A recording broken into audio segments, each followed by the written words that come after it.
Good afternoon. Welcome, everybody. This is our official kickoff training session for the Complete Streets and Other Localized Initiatives program. We've been talking about this program for quite some time, so we're happy to introduce it and go through the training session. I do want to make a couple of notes before we start. First thing, that this is being recorded.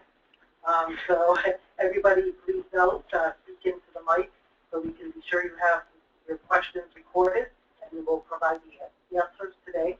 Also, this recording, the reason why we are recording it is going to go up on our website. So if you want to see the training over again and how to do an application, that will be available. So it'll be on our website. And I hope everybody else has a chance to look at our website, because we do have a lot of information already on there regarding this program. I'm going to go ahead and open that web page so that way everybody can see it. So here it is. It's where we have the tab. The tab is still below, but this is at the top now because this is the program that we're looking at to fund local projects. If you all recall, the 2040 Commitment 2040 LRTP, this was where the program was kind of introduced of how to fund small local projects. Normally, a TIP has regional projects. This is how we can fund our local projects, and there's different categories that could be included as part of the local project. And part of this, we refer on our website, is long-range transportation plan, but we specifically refer to page 31 of the long-range transportation plan, which talks about the Complete Streets and Other Localized Initiative program itself.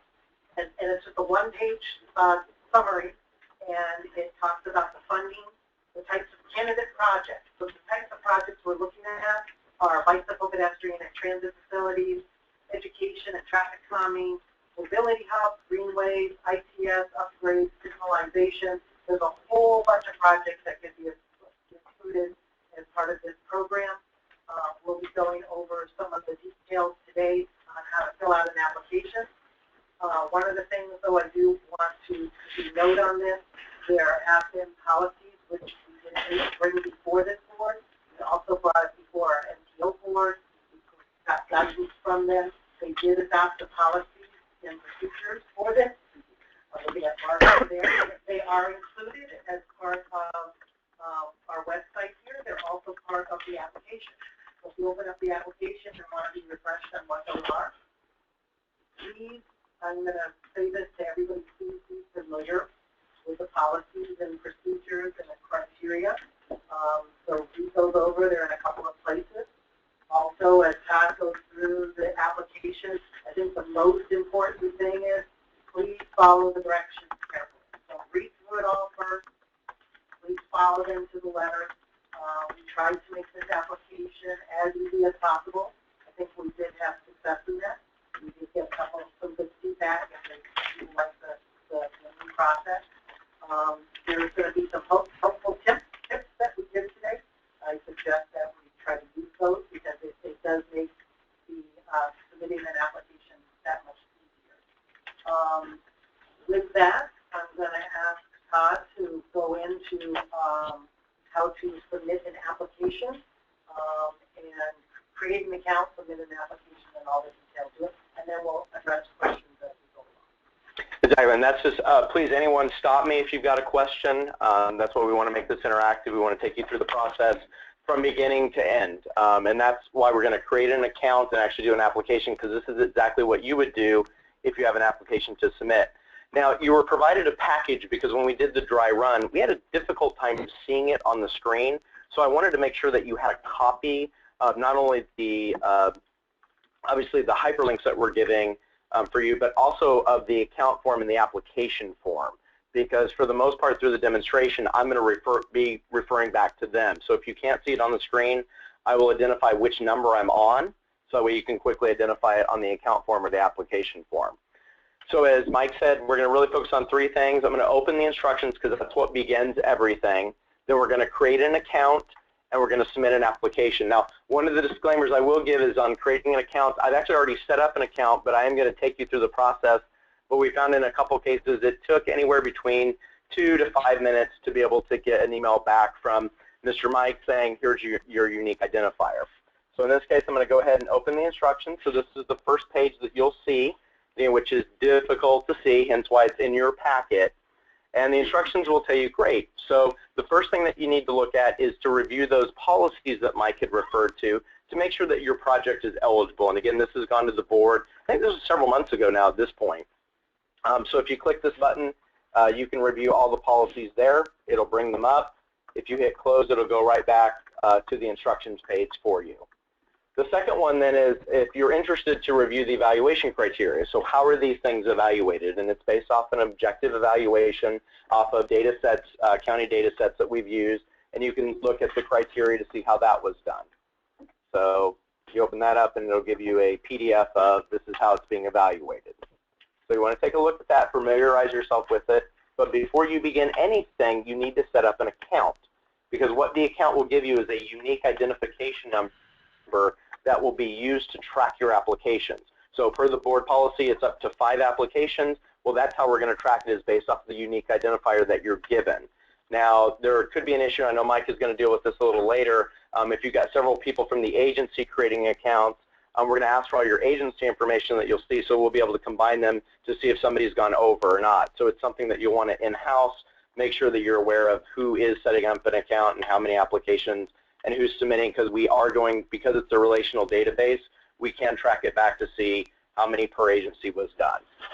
So that's where we're going to start, is we're going to start with creating an account. Now, as Mike said, though, make sure you review the instructions first from beginning to end.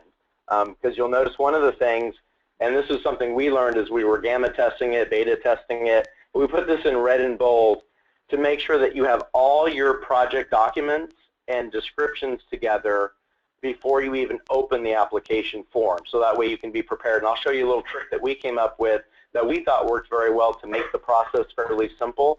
The last one that we did yesterday, we were able to do it in about 10 minutes.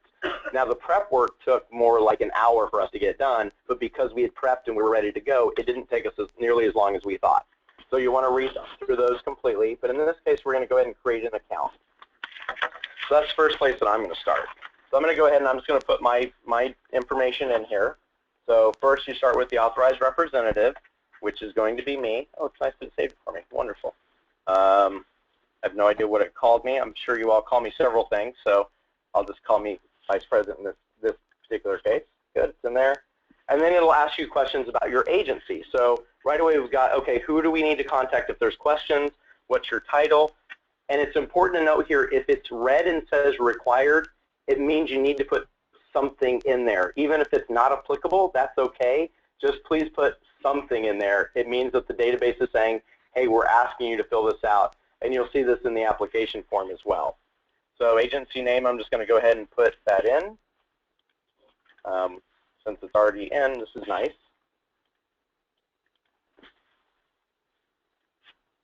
So I fill it out.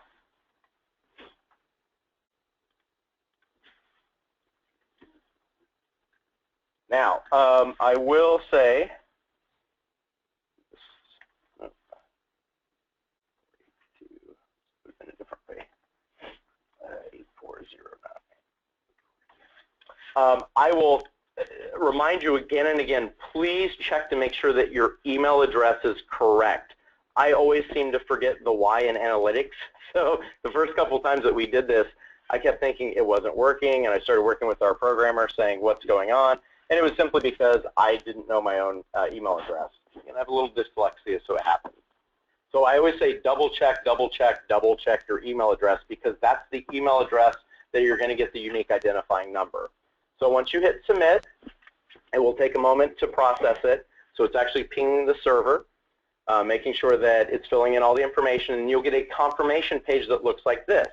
So say, okay, the following information has been submitted, your name, your title, and everything about your agency. Then there's a little note down there that says a unique identification number will be emailed to the address above. What I also suggest is go ahead and print this off, just so you've got that confirmation that the account was set up. So I'm going to go ahead in this case say close. Well, I'm going to need to get to my email so you can see how this works. Now I can do this online. So do this. So if you'll bear with me, I'm going to go through my Microsoft 365 connection, and we'll make sure that Mike actually sent me an email. So it will be coming from Mike. Let me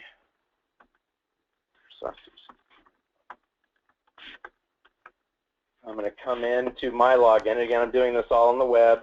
It's already got me set up. Just make my password. Excuse me. And I'm going to go to my Outlook.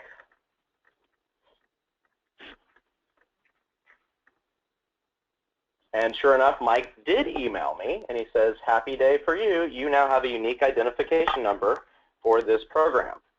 So it'll look like this, and in that it will have the number, which in my case it's going to be 134. So for me, I'm going to write that down because that's the number that I want to use. So that's the number that I'll use for the application that we're going to do. And again, keep a copy of this, print it off, make sure you always have this number because that's always going to be identified back to you. So everything you submit coming into this will be referenced to that number. All right. So let me go ahead. Please. Preference going to be that there be one identification number per agency, or will you be okay? I set one up, another part of the city sets one up, that we're all listed as the same agency. You can do it either way. Right now, it might be better to have one unique so you know who's doing what and somebody has control over it, but it doesn't restrict you from doing that. Keep in mind, though, and I want to be sure that there is a limit on the number of applications the municipality can submit. So if hopefully there's coordination within the municipality, you also have to get resolutions from your board. So hopefully somebody's not submitting 5 and another person is submitting 5, and all of a sudden we have to come back and say, well, what's going on here? There's too many applications that have been submitted.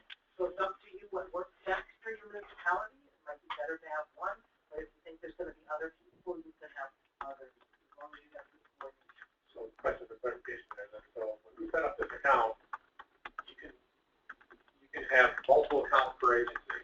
You can have multiple projects per account. There's no limits on that other than the rule say 5 per jurisdiction. But you can actually submit as many applications. This is just an account, and you can submit separate applications under this account. So submit more than 5 for the rule, because then it's going to be, well, what 5 do you want? Understood. Yeah. But it could be done. It could be done. Okay. Correct. Yeah. So it'd be better to have one account per city, and have that coordinated with the city, so that you're working in touch with each other. I think that's the recommended approach. That would be There's one account. Any other questions so far? All right, so the account form is fairly straightforward, fairly simple. Now, again, I will warn you, there have been a couple cases where it's taken about an hour for an email to show up. The other thing that we point out is sometimes it has shown up in some people's junk mail. I think that happened with City of Fort Lauderdale, or one of them that we had to work with on the gamma test, that it ended up in their junk email. So look for that, because it does kind of look as like similar to a spam email. But for the most part, hopefully for most of you, it will go directly into your inbox. All right, so we now have our number. We've read all the instructions all the way through. Now what I've done is, and this is the tip to hopefully make this simpler. So before I even started, what I did is I printed off the application. So I said, all right, I need to see all the information that I'm trying to put together. And from that, what I did is I created a Word document. Because this application can't be saved, it needs to be all done in one session. Now again, it takes less than about 10 minutes, and you'll see. Now we're going to talk through it, so it'll take a little more time. But what I did is, let me get it where you can see a little better,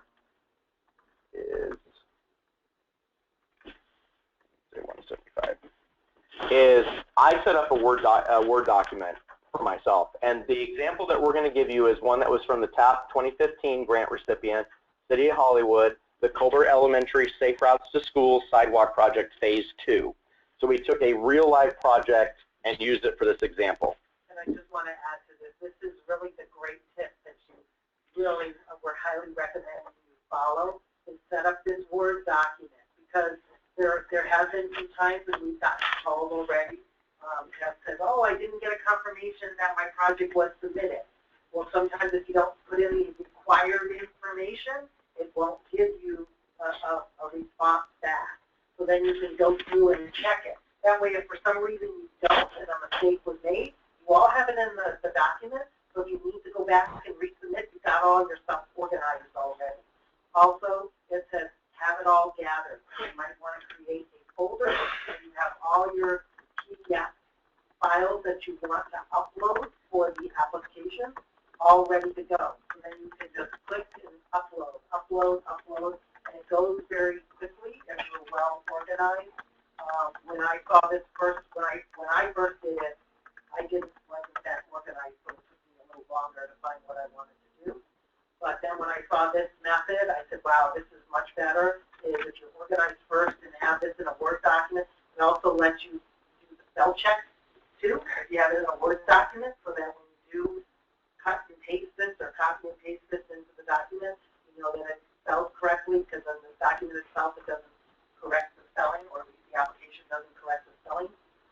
Then also, if for some reason you are still having problems, we suggest that you call the or Priscilla, and then we can take a look at why the application was not being submitted, but we need to know what you're putting in your application.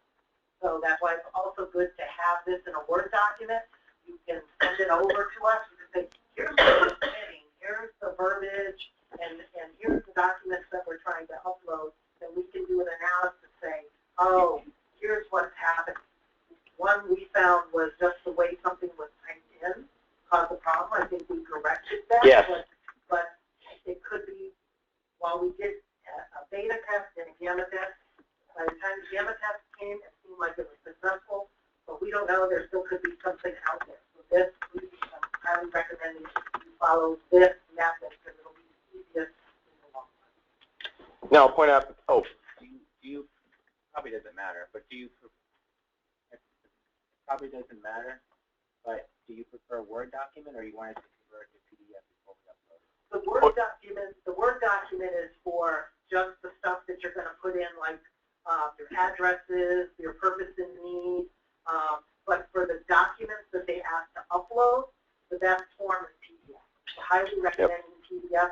It does accept some other forms, but it's best to just put everything in PDF.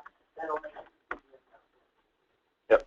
And just to point out too, and Mike, this is very important, because you said if you have questions, Mike's email is and phone is down at the bottom of the instructions. So if there's any questions, and we also recommend that you use Internet Explorer or Google Chrome.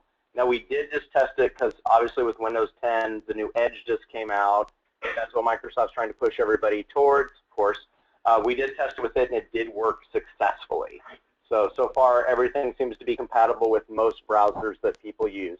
We tried it on Safari, but we found the best results was Internet Explorer or Google Chrome. Now, Mike brought up a really good point, too. I do want to show you what happens if you don't put all the required information. I'm going to go back to the create an account form to show you that. So if I just don't put anything in here and hit submit, it actually says, then there is an error in submitting the account form. All fields labeled required must be completed. And in most cases, that's always been the issue. There was a strange bug with how something had gotten put in on, I think, the purpose and need, but that seems to have been resolved. So if you get that message and it's not submitting it, that's 9 times out of 10, or I should say 99 times out of 100, that's going to be the issue, is that you missed somewhere where it said read and required. All right. So going back, and what Mike was saying was, I was trying to get myself prepared, because I thought, okay, if I've got all this information, how do I get it together where I can submit this application easily? So I'm going to go ahead and show you the folder that I created for it, and I basically put all my confirmation information in there, my confirmation email, so I had the number, but I have all my uploaded files that I have, and I called them upload-04, 05, 09. They correspond with the application itself. So let me open up the application so you can, Before you leave it, just if you look, there's required information. So if you look, you want to know what's required, it gives you a list. You've got required information, that's the project location. You've got the cost estimating form, the blank form. You want to download that ahead of time so you have that. Make it into a PDF once you filled in all the areas for it. So there's a list of projects. You want to have all that ready in your folder. so that you're ready to upload. Like how Todd said, you can also print out the blank application, so you know, follow the numbers, and you can easily put it in your Word document. Excellent. I may have missed that step. Are you clicking on something on this website to go to your Word document? Or No. you So the Word document was something I created for myself, thinking of myself as an applicant. So I basically put on my applicant hat and said, if I'm submitting something, what should I do to make this as easy as possible? And again, having read through the instructions all the way, I noticed it said, wow, there's all this required project information, there's files, there's the F.cost estimation form that I have to fill out. Now, I had the added benefit of already having a TAP application, so I obviously had the information gathered, but it was really about the organization of it. And I thought, okay, what's going to make this simple? Because I hate type. And full disclosure with my dyslexia is terrible. So many of you who have worked with me know that I am a terrible speller. As you'll see in your packet that says eligible is spelled incorrectly. So I do a lot of things in Word and copy and paste, especially when it comes to forms, because we also do a lot of grant writing. So that's how I approached it was, okay, I need to think like I'm an applicant. And as Mike said, as we started going through the process, we're like, hey, we better share this because this could work out really nicely for you all. So this is my personal process. If the Word document could be cleared out of the content, just put on here as like a checklist to download. We could all follow that same process. That'd be great. I think if you go through, we can look at we can look at a format to do that. We can have that as something that's a blank form where you fill in the information according to the application. Yeah, I don't see why not. Like I said, I mean, I just did this for me, but yeah, as you go through it, then just so you know, that's how I kind of approached it. I think going through this, you'll see how it'll make it easier by having that in Word form first, because it's just a copy and paste. Yep. And so you're aware, like I said, I started by printing off the application form first. Now, each item is numbered. So 1 through, I think it's, what is it, 24. So you have 24 different project descriptions and documents that you're going to need to complete the application. So what I did is I just said in Word, and I reminded myself, oh yeah, I've got to have all this together because I need to do it in one session. I then labeled everything out exactly as it was in the application, and then I filled out that information there. So then I can just cut and paste. And yeah, I don't see any reason why you couldn't have a form. So going up to the top, I remembered, okay, I've got a unique identification number. We said it was 134. So I put that in there. And now the project name. Now, in Windows 7, you can do this. In Windows 8, Windows 10. To make it also easier is I split my screen. So I say, okay, I want the application on this side, and I want my information on this side. So I say, all right, I'm going to make this just a little smaller, not too much, but a tick, just so I can easily cut and paste. So I'll take my Word document and say, okay, this is my, first thing it asks is my project name. So I just hit Control-C. I come over to project name, and I say, here it is. Now it's asking me for the facility name. In this case, there were several different places that they were putting sidewalks, but I chose Dewey Street, Polson, etc. You can say that it's a program because you're going to upload a map. So you basically want the biggest identifier that you can. So I said, all right, these two are major ones as part of this program. Click and paste that. Then number 3, project limits. So the rational endpoints for the transportation improvement. In this case, both of these streets improvements, the sidewalks, are starting on 26th Avenue and ending on 24th. So I just, again, copy and paste it right in there. And I go B to B, A to A, B to B, and such. Now I've got my first upload that I need to do. So it says upload a map of the project location. Now, just like the Word document within my folder, I have all of these uploads that I've also numbered. So I know, okay, upload number 4, location map, that's where that goes. So I come back here and say, okay, I want to choose the file. And in this case, go to desktop, training, data. And I said, okay, upload number 4. Upload, 04 location map PDF. I hit open.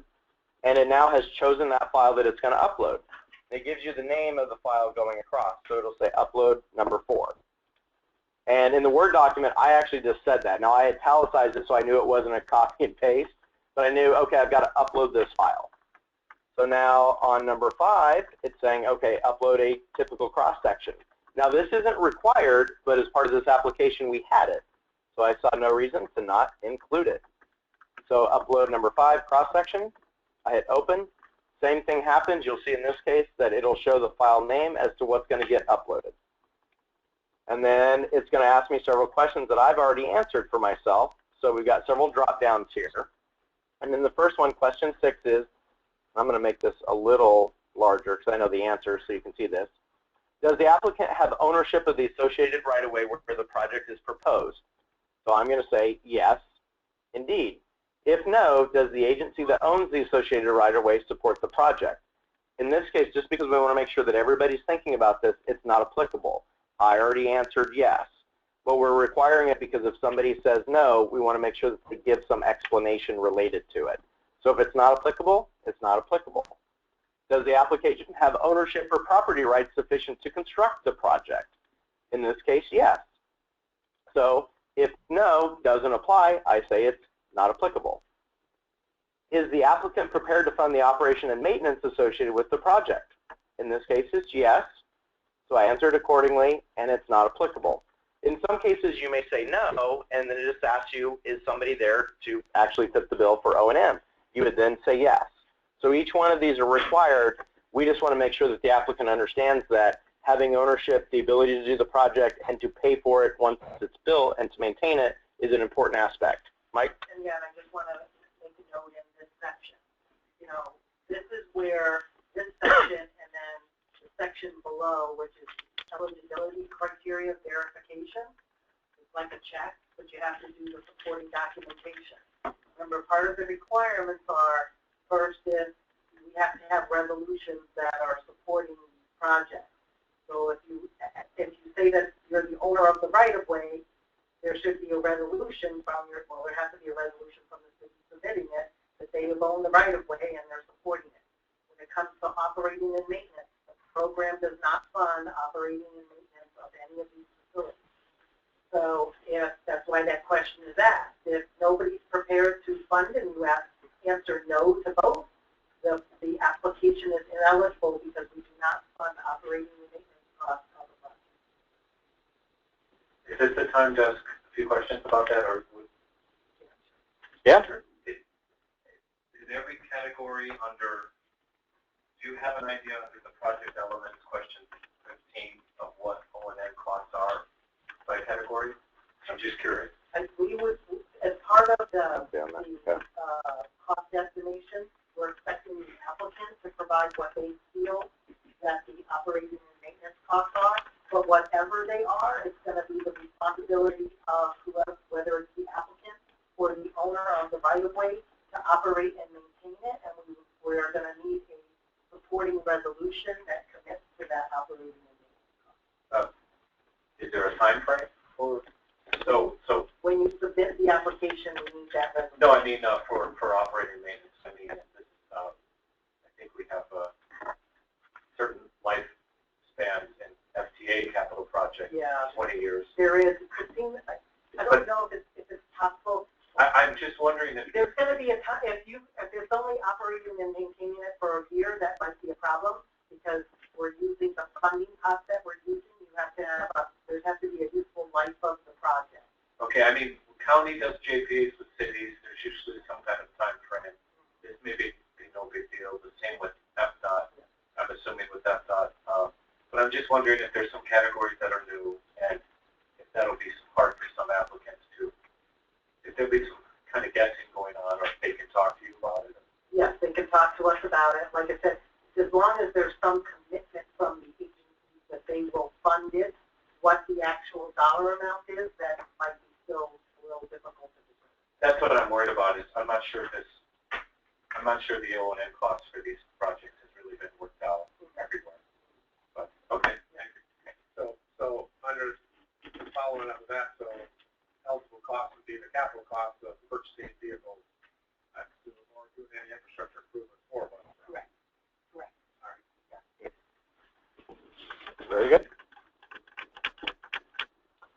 All right, so now that we've completed this part, we're going to move on to the eligibility criteria verification. And I'm not going to go back, even though in my Word document, I put a list of all the uploads that I wanted to do, but so you can see it a little clearer, I'm going to keep it at this level.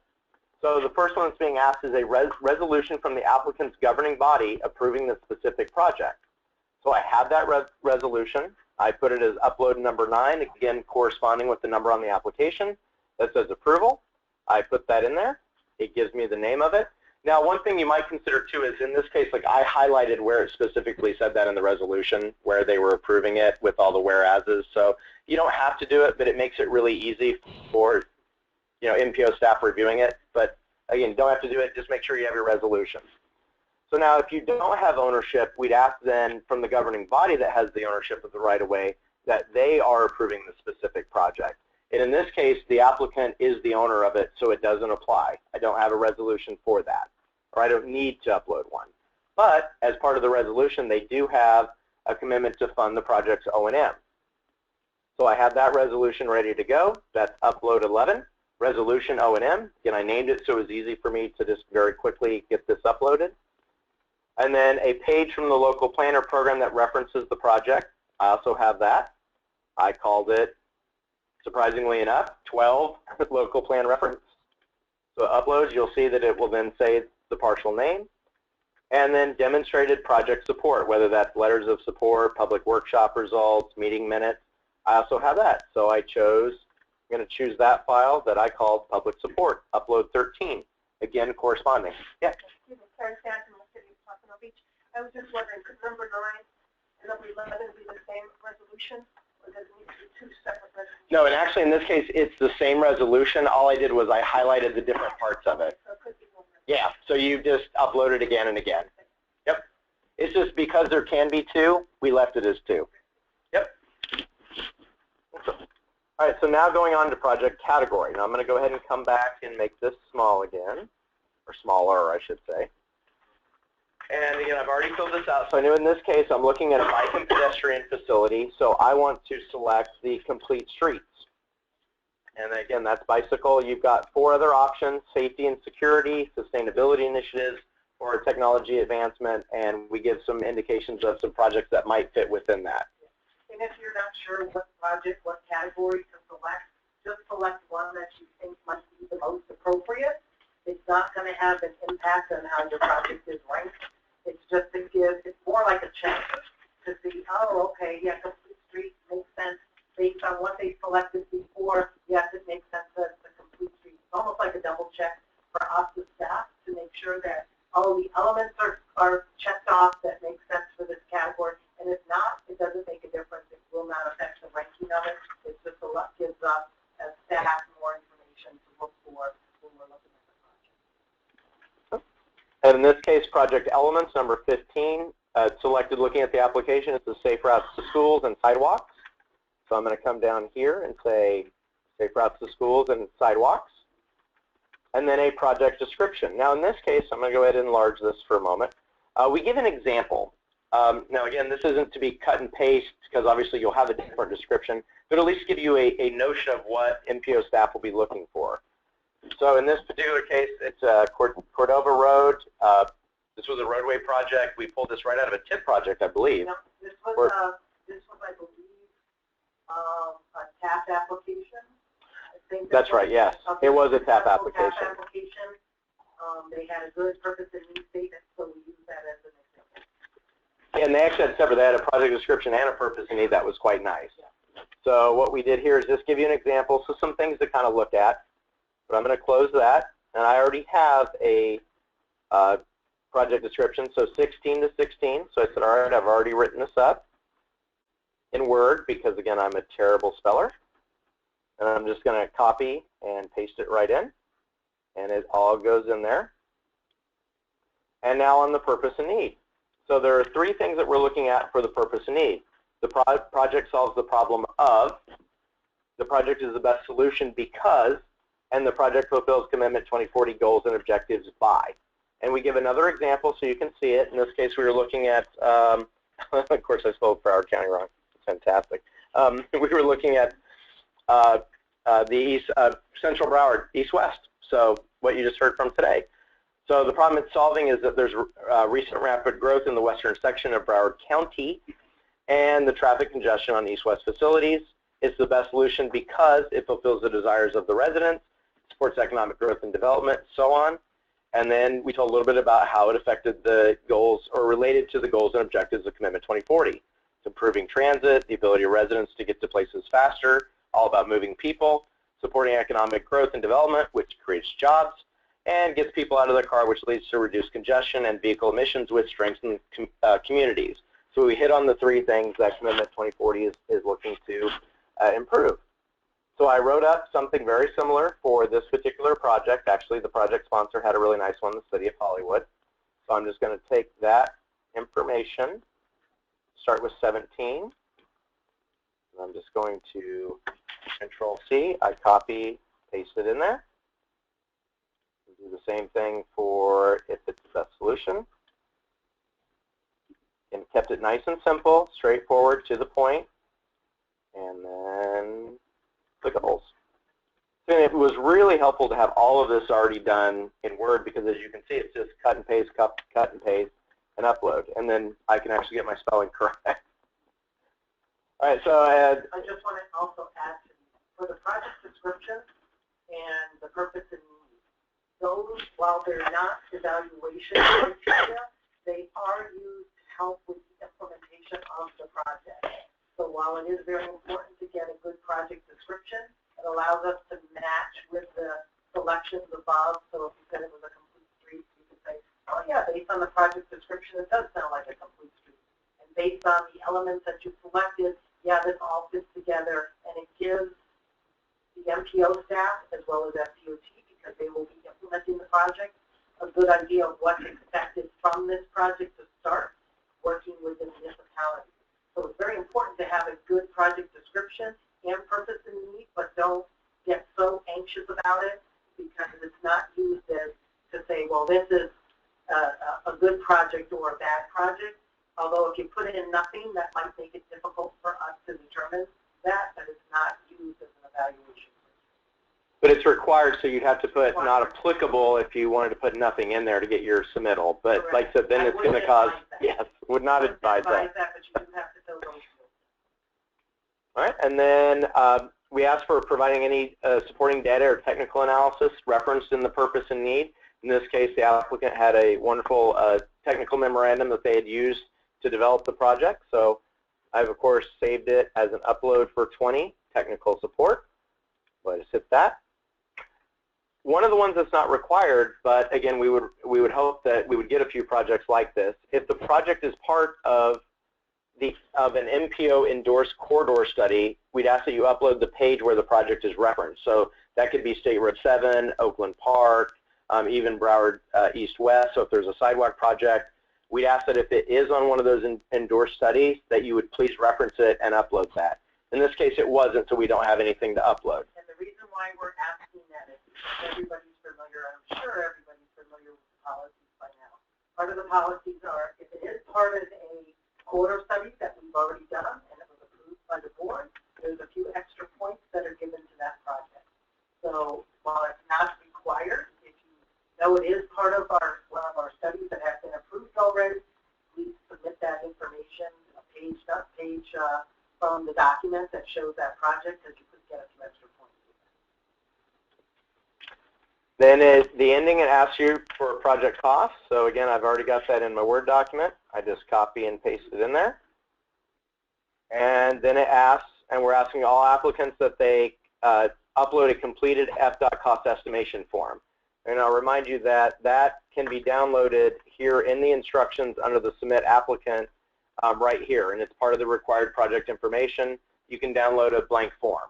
So it's already ready for you to go and to be filled out.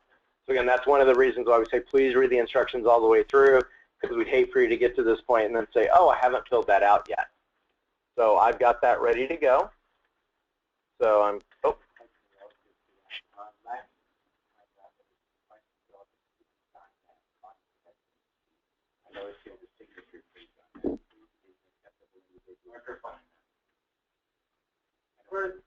For that's two things are happening with the cost estimate form.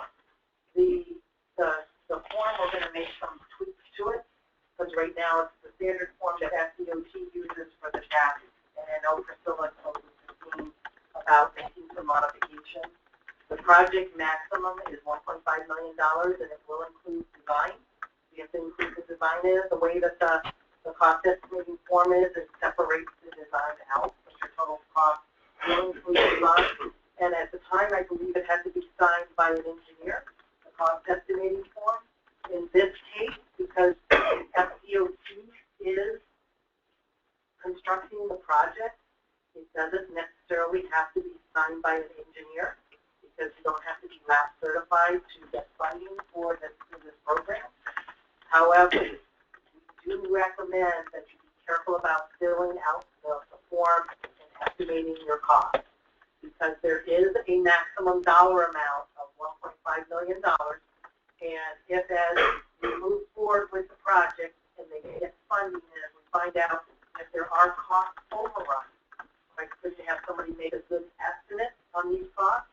If it goes over the $1.5 million threshold, which was approved by the board, it will be the responsibility of the local municipality to cover the difference, or the application will have to be taken out of the cycle and will have to be resubmitted with a new cost estimate that falls within the $1.5 million threshold. Question. So you do expect FDOT to design and build every application? Yes. Every project? Correct. There's no way around that? Okay. Question. The form will include obviously the eligible or the DOT or the funded portion of it, as well as the local funded portion as is designed. The question is it I guess the one thing I'm wondering is about how we define eligible cost items. How do we determine? I guess one question would be is we don't know exactly the total funding amount that's available, but we were combining different funding pots of money into this. Are all the pots of money all federal dollars, and they're all going to have the same eligibility requirements, and they will? I mean, you're going to have one common set of what's eligible and what's not eligible. I think what you want to do, I would say one of the duties of this is, yes, there will be several funding pots that could be used for this program. And as you know from the past, it was very restrictive on what's eligible and what's not. We're going to be adding some SU dollars to it, which has a little more flexibility on what you can include in projects.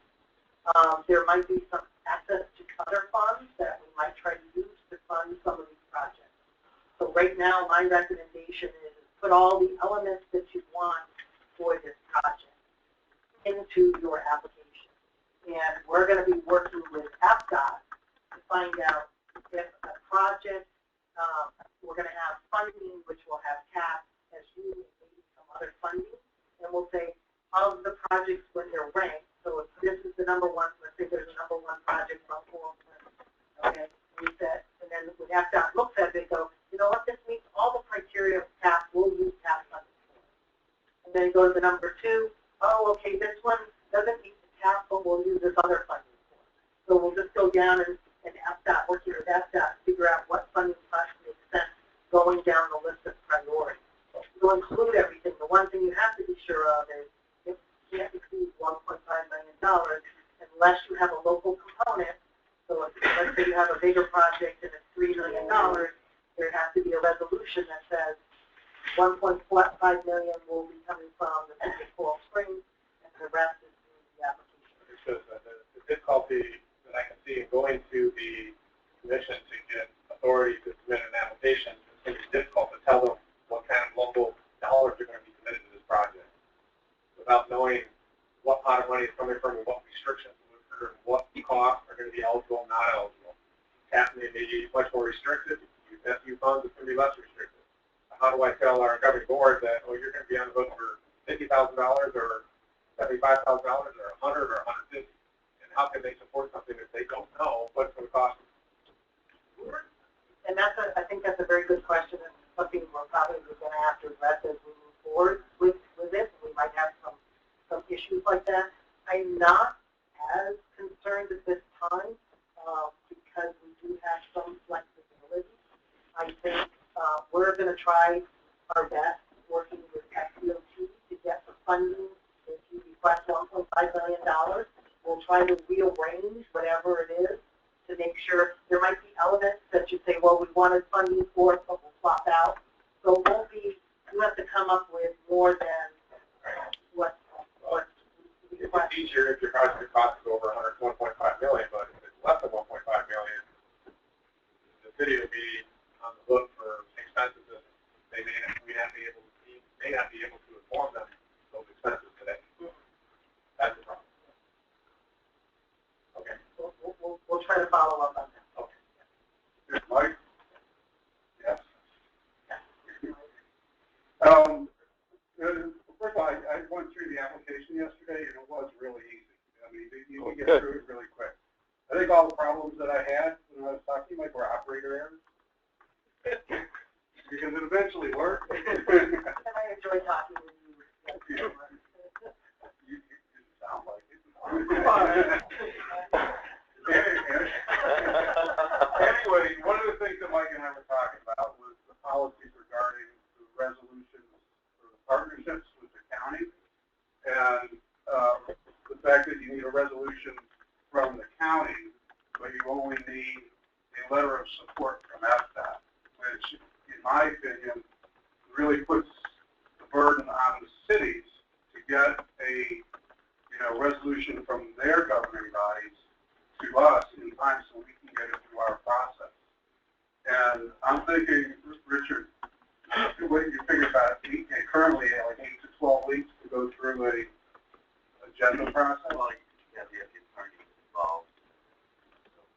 Yes, about 8 to 2 weeks. Yeah, so Drafting of the resolution. yeah, so we're looking at like 2.5 months before the application is due, that you're going to have that to us. So I just wanted to point that out. The other question I had, when you guys are doing the rankings, are you like sitting back there looking at these graphs and using them?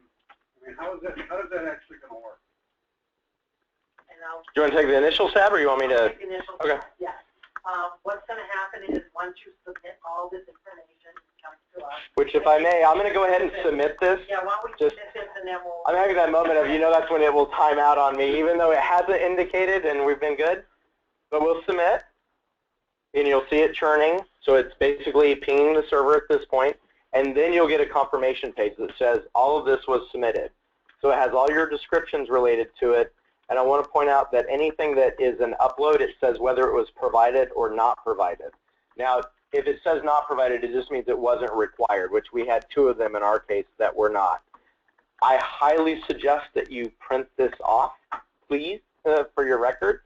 But at the same time, an email will be coming regarding the completeness of the application after the closing date, because the first process will actually be verifying all the information. So make sure that you didn't accidentally upload a picture of a kitty hanging from a tree, but that you have a resolution. Look, it happens. I mean, we laugh, but I've uploaded to the wrong file before. But at least this gives you that confirmation that you did provide everything. And I think that's a good interlude, because that's the first thing that MPO staff will do is, okay, is the application complete? Then going into the evaluation. So we'll take a look at it. We get all the applications in. We're going to take a look at it, make sure we have the resolution, the support that we require to make sure it's eligible. And if that's all determined, then it's going to be the information that you've uploaded will help us digitize the GIS portion of it. So once that's all digitized, part of it, then it's an automated process, correct? And Todd, then I'm going to have you take over from that side. All right, from that standpoint, then what MPO staff does is after they verify the information, and again, this is why we ask that you please provide that project location map, is because then Peter and other staff will be involved in creating a shape file related to that project and provide the unique identification number to it, everything related to that. That then gets put on a GIS platform with our statistical software, bringing in all of the databases that we have, activity centers, crashes, trying to think all the data sets that we use, TAZ, employment, population, crashes, both vehicle and transit. We've also got connectivity, and that then gets applied to a process that says, okay, within the shape file, within a quarter mile, how many activity centers are there, how many schools, and then it gets scored accordingly. The important part is that you're actually getting scored against your competitors. So it's going to be based off of what is the values then. So if it's, you know, between 5 and 10 schools, that then goes into the ranking process itself. So it's looking at an apples to apples comparison of how does your project stand up against all the other projects over a myriad of different evaluation processes. So what we've done is, again, it's all objective. So it's not somebody actually looking back and saying, okay, it's all GIS based. So that's why we wanted to make sure that we were using common databases, so that way it was an apple to apple comparison. But then I'm sorry if I may, then an Excel spreadsheet comes out and gives you the ranking related to it, as well as a GIS shapefile, so then staff can look and make sure, did it capture everything that needed to be captured? And you've got everything laid out for it. And that the information is on that one spreadsheet where it talks about each of the categories. Let's see where it is. Here it is. So basically, it's the 4 categories: connectivity, mobility, safety, and economic development. And under each one of those, 2 categories for each with the buffer. So if you want, you can do it yourself. Kind of but it's only a ballpark, because you'll kind of know, oh, I know that there's, you know, 3 activity centers in this. However, because it's related to all the other applicants, you won't know, oh, well, this is going to be number 1, or this is going to be very highly ranked, because it depends on what the other applications that come in, how they fall into the big picture. However, it will give you a general idea if you want to digitize it yourself and do the buffer, like it's spelled out here. It can give you some idea of what should be. And we talked with Peter. I believe all the databases are going to be uploaded onto that the Complete Streets website that is put together. He's working on it. We'll have these data sources, which are listed at the bottom. We're going to have that on our website, so you know that's the databases that we'll be using. So if you want to digitize it and compare it to those databases, it gives you a general idea.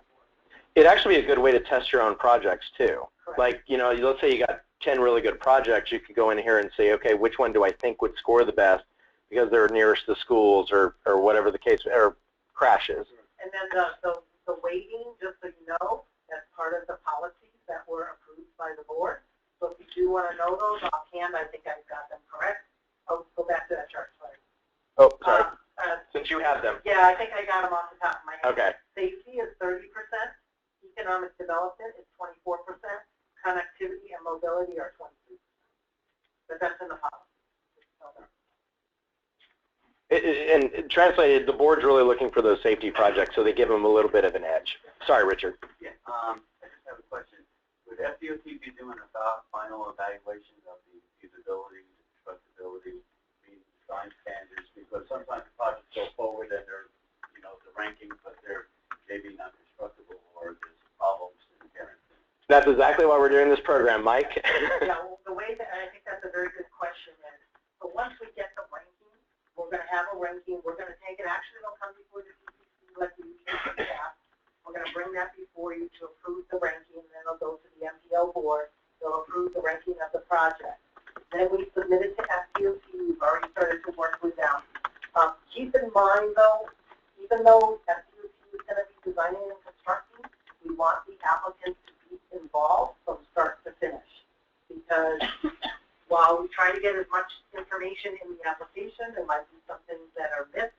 So we want to be sure it's designed in what the applicants intended it to be designed, working with FDOT. So FDOT will start to go down the list, working with the city, working with the MPO to determine the constructability. One of the things that we want is, remember, if it's on a state road, one of the things is it requires get a letter from the state.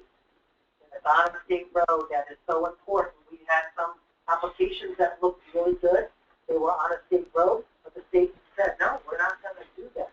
And unfortunately, some time was to prepare it. The application was wasted. We want to be sure that you're using your time wisely. So that's very important if it's on a state facility.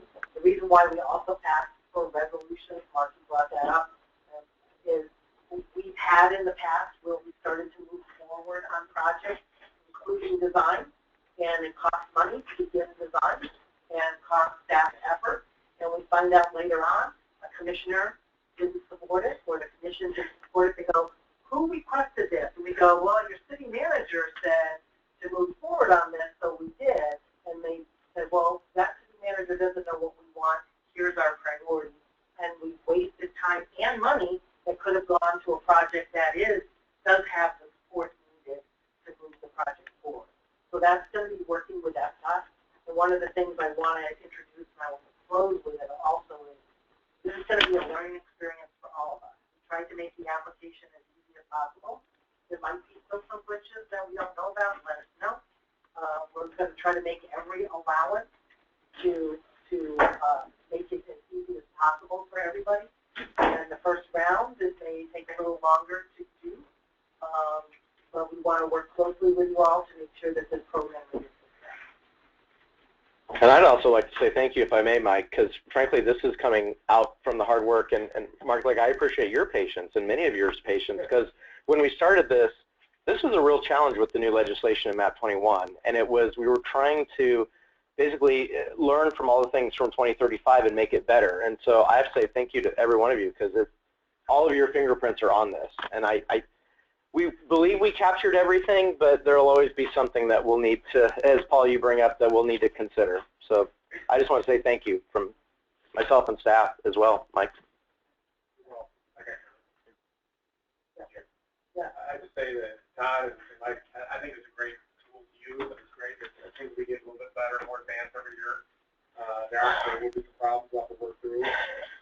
But I think that the application process that you've gone through is really good. Your suggestions are really good to prepare to do it. I think our job is to be prepared and to get all the documentation. I think that's going to be a problem for in the initial year. I have some ideas that can work it out, but I think it's going to be a trial and error, and an actually going after funding for whatever 2021 that these will become available. So anyway, I think it's a great tool. We can use it. It'll get better every year. We have to work out those issues. You did a great job. And now it's kind of on us to start developing the project and getting documentation. And I can see some areas where it's going to be difficult getting the public input, getting resolution. The rest of the stuff is just narratives and justifications and data collection, but getting the actual other stuff can be a bit more difficult this first year. And I certainly can appreciate it. One of the things, and I think I heard a suggestion when I was speaking to somebody on this, was they were going to just focus on applications specific to their municipality rather than doing the joint type of application, because it does require either getting a resolution from whether it's the county or another city if they're trying to partner together. Those are going to be a little more difficult. So maybe for their first round, they were just going to focus on the truly local ones on your local streets to do those types of projects. That might be what you want to do this first round, but it's totally up to you. There is a maximum of 5 applications per city, plus you could do an additional 5 as long as they're joint. And a joint application would be if it's a municipality partnering with another municipality. Let's say you have a long project and it traverses two cities. That would be a partner application if you want. There also might be, we have a couple of instances where there's a roadway and the roadway divides 2 cities and you want to do a sidewalk on both sides. Well, it might be good to partner with that agency, but again, it requires a resolution from both to do that. Also, the reason why I want to mention this is because this is the first round. We don't know how many applications we're going to get.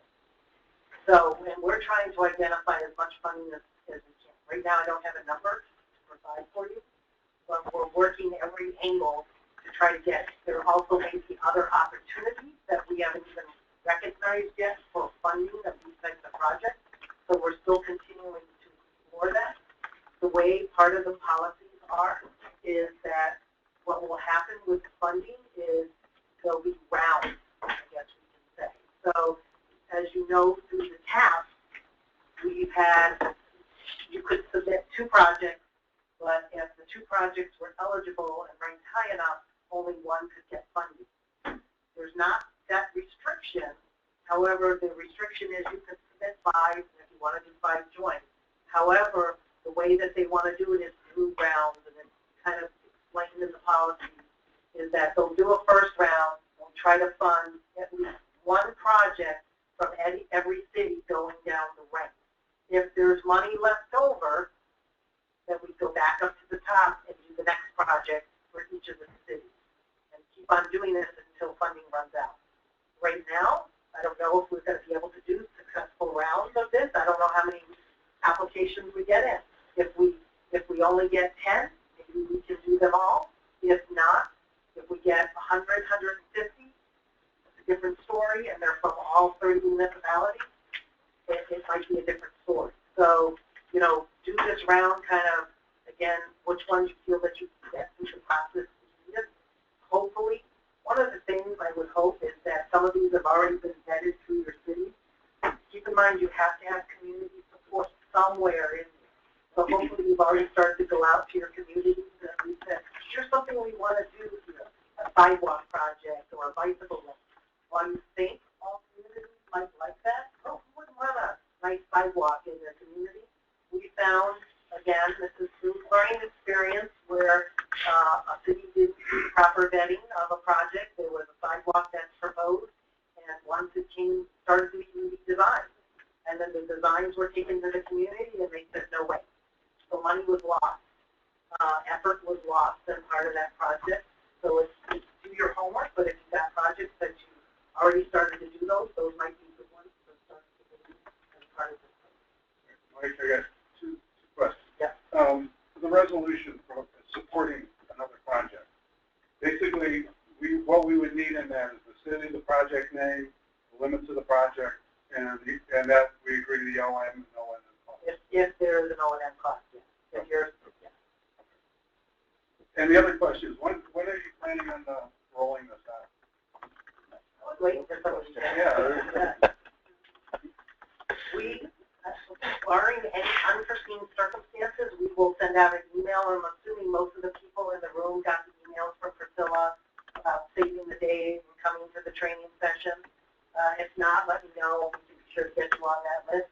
We anticipate tomorrow we will send out the official announcement, so that'll launch the program. Right now, it was still under a, I guess you could say a testing phase, allows everybody here to look at the application and test it out.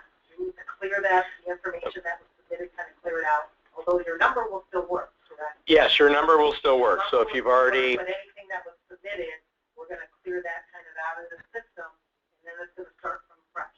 So by tomorrow, I believe you should be getting a notice. If not, it'll be Monday.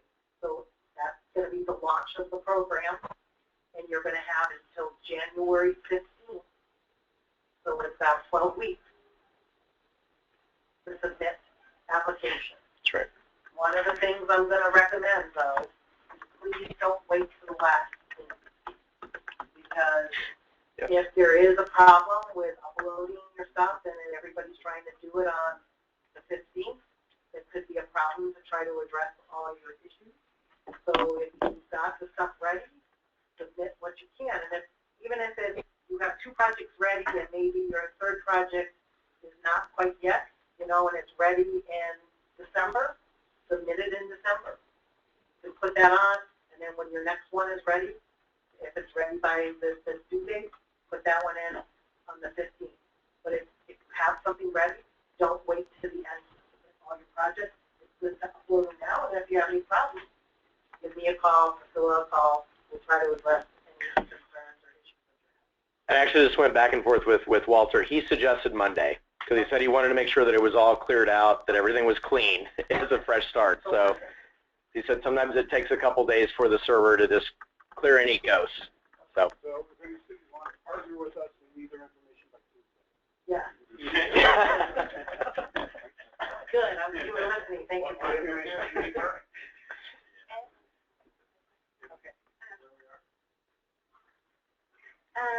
Project elements, 15, is there any definition of what I know a lot of them seem to be obvious, but not so much. really good question. And what I will say is if you don't know what it is, we thought then it's probably not part of your project. So it's sort of But, and we've talked about this at length, if there are ones that you would like to see some definitions on, feel free and we can add examples to it. That's the nice thing about the application. It's easy for us to update it. So if there's something that you thought, okay, I'm not sure, but that was, there was just no other way to say it. That's kind of how we viewed it was if you don't know what it is, it's probably not part of your project. So, but Mike, what's your thoughts on it? What we can do is also, you know, I'm always available. If you have some specific questions or areas that you think need to be defined, let me know because we can make some tweaks to the application.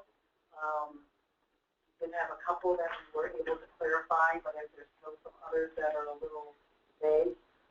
And also, if you're not sure, what you click here is more to help us to understand the consistency in the elements.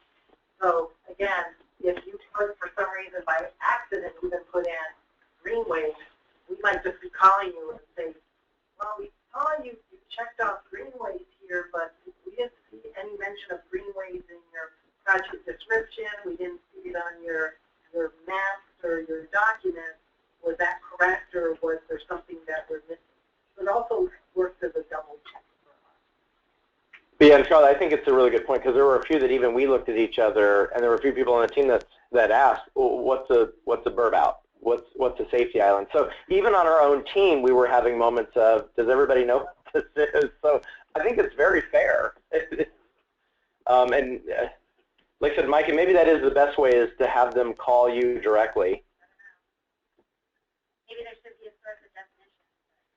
We could do like the glossary. I don't see any reason not to, because like I said, the example things work so far. So maybe we could do like a glossary of terms. Would it be possible to put a tab, like we do, like a tab view examples or something, or a glossary? You know how like we do the purpose and meaning the example.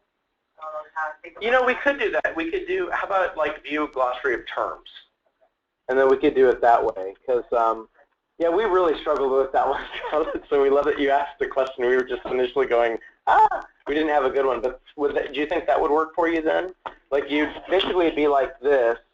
View example, but it would be glossary of terms, and then each one would have a little definition related to it. All of them, and then with maybe a definition. And or even if you had a source, or if you had a source of a definition that would be, you know, looked at a document that had a Okay.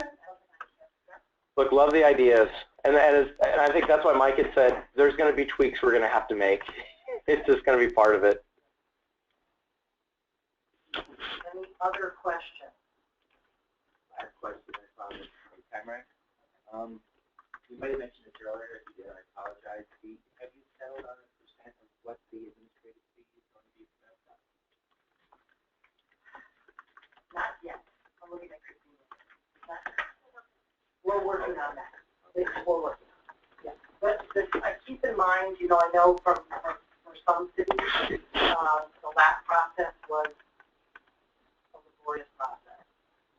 Quite some time, and there are a lot of groups to go through for not a lot of money. So by working with FDOT, I think a lot of that, again, you're not off the hook for coordinating, but FDOT's going to take over some of that heavy lifting, but we still want you all to participate in the design and the ultimate construction of the project. And if there are no questions, I just want to, first I want to thank you all for participating. Oh, we got another question. Go ahead. I have a question regarding the cost estimate. I know you have mentioned the design cost will be an eligible item since FDOT will be designing the project. I know in previous type applications you had a required contingency fund.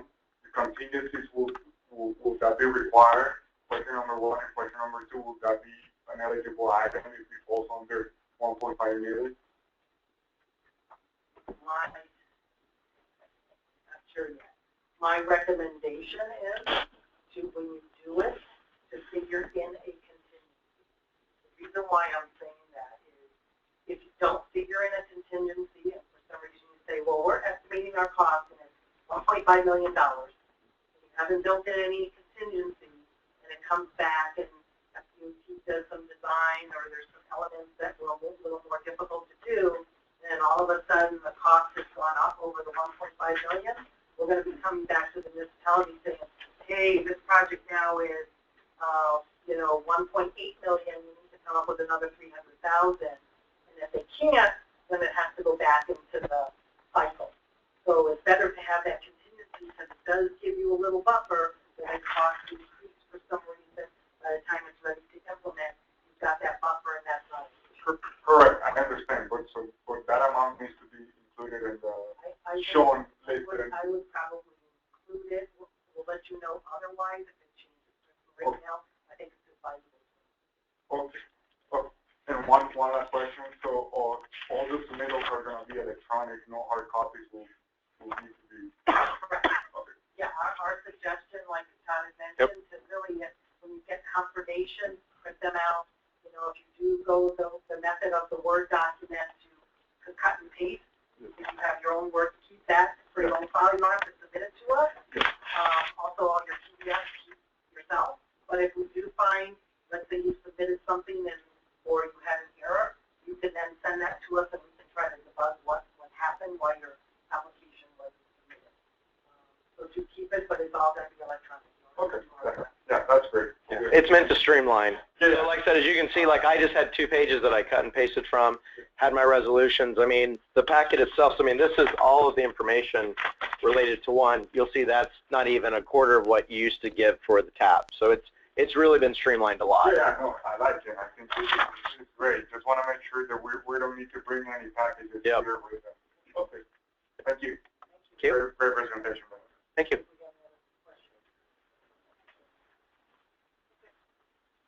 Okay, 2 quick questions. I wanted to clarify what Marcus said. Do we need a resolution from the county for O&M for signals and striping on projects? I believe the county does. Yeah. You would need it for because the county maintains the system. Right. So you would need it for that. And it's due on Tuesday. So. Yeah, I mean, if this thing is got a 12-week deadline, you have your resolutions from your commission. We're not going to move until your commission approves. So you'll let us know how that's going to work? Or None of us can do our projects if we don't have the signals. You know what I mean? correct. If they're currently maintained by the county, is that already grandfathered in? Is there going to be anything? Right? No, you're going to have to be sure if it's an additional signal. A couple of things. Well, not additional, but if they're existing and we're asking for the project to move forward plus the signal that they continue to be operated and maintained. So there's an existing signal? Yeah. Would that just be, like, what would that case fall under? So it's an existing signal? Right, if we just, let's say we just do restriping and wide sidewalks, doesn't really affect the signal, like infrastructure-wise? If there's a signal that's already there, that's being maintained already by the county. Okay, then no agreement is necessary. No, that's an existing feature that they're already maintaining. Right, If it's something new, if you're asking for a new signal, that's a different story. Or new striping. Or new striping is what. Right. That's new O&M. Right. The O&M is That needs to be clarified though, right? Yeah. We're all going to need that. No, I think everything in the project element under 15, it would be interesting to know where it is, what O&M might be. That might be hard in some cases. What's the greenways O&M? I mean, and getting that new O&M commitment possibly from certain agencies. It might be a struggle, like I said, this first subject. I don't want to be over-optimistic in the amount of funding that's available. So like I'm saying, this first round, it's a tax for everybody. However you want to submit your application, again, what I'm saying is we're probably not going to have $80 million available the first round. So again, I would be selective on while you have 12 weeks, I'd be selective. It's stuff that you have more of a control over. We anticipate this is going to be an annual process. Well, So that the following year, if there's other projects you want to submit, then it gives you more time to do those. But if you have some that you think are immediate, that you all are going to be responsible for the O&M and you get your resolutions done, I would say So for those, Thinking as an applicant, Mike, would I translate that as to, it would suggest doing an application on what you own? Because it could get complicated. So if you don't own it, you may consider it for the next round. Is that kind of what I heard? Okay. yeah, and keep in mind that this was something that was approved by our board, so they're well aware of some of the issues that might be experienced, but it's based on also some of the issues that we have had in the past because there weren't those commitments to do those types of projects. Well, I think what Christina is bringing up is even if it's a city road and they're putting bike lanes on it or any kind of pavement marking, traffic engineering does the operation and maintenance. So even if they own the road, you're saying they still got to come through the county for a partnership. I just heard that we didn't have to. Those are my decisions. At this point, Well, it's a learning experience. Well, We'll follow up on it. Actually, this goes back to our conversation yesterday about the need for a resolution from the county versus a letter of support for the project from the county. Because it doesn't make sense for, well, first of all, the projects are now all going to get, support because we can only get so much time. But if every city wanted to do a bike lane, or put down some new crosswalks, then that all has to go through traffic engineering. And a letter of support would certainly streamline the process as opposed to, getting a resolution for items that the commission has never looked at before. What we can do, all I can say on this for right now, is we still work on the resolution, the appropriate resolution. Again, this would have to go back through the board to get the policy changed. So I can't change it and say, no, it's not a policy. It's not that easy, but we can explore that. But for right now, we have to follow the policies that were set. Can I ask one more question? Yeah. City has a really exciting safety initiative program that's going to be adopted by our commission on Tuesday. So is there any way that this grant could fund a safety initiative? It's not all infrastructure? And then to check the boxes, the only one that's it looks like non-infrastructure is the basic school. So I would be able to check any boxes. That's fine. The number of boxes you check is not going to impact whether Yep. or not impact. All right. And then asking for a typical section, that probably won't be appropriate. If you don't have, I don't think that's a required. It's not required. A typical section is not. So we won't get dinged for that. Nope. Excellent. That's all I wanted to know. Yep, thank you.